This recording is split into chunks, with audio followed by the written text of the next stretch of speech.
Yeah.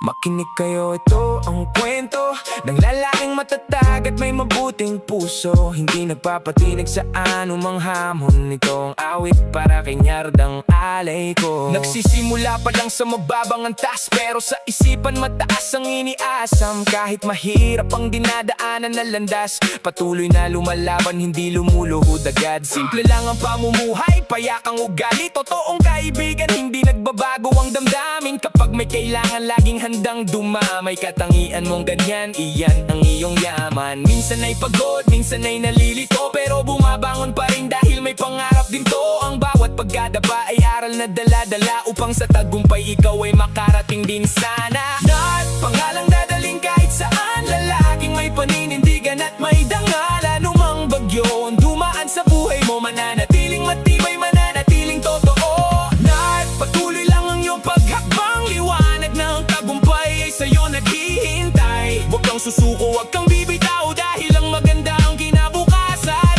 ay iyong makakamit din. Kilala ka bilang taong mahinahon, ngunit kapag para sa pamilya, ikaw ay matapang naman dirigma.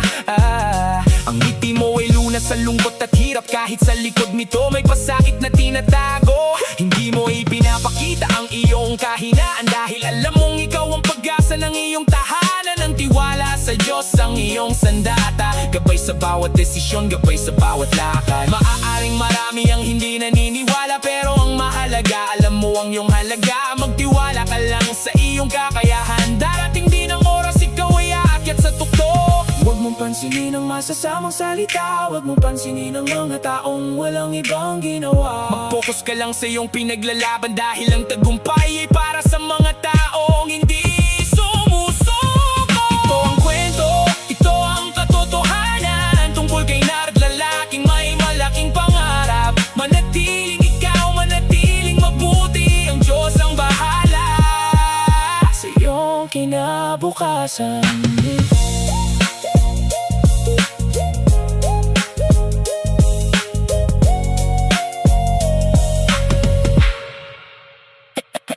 Go.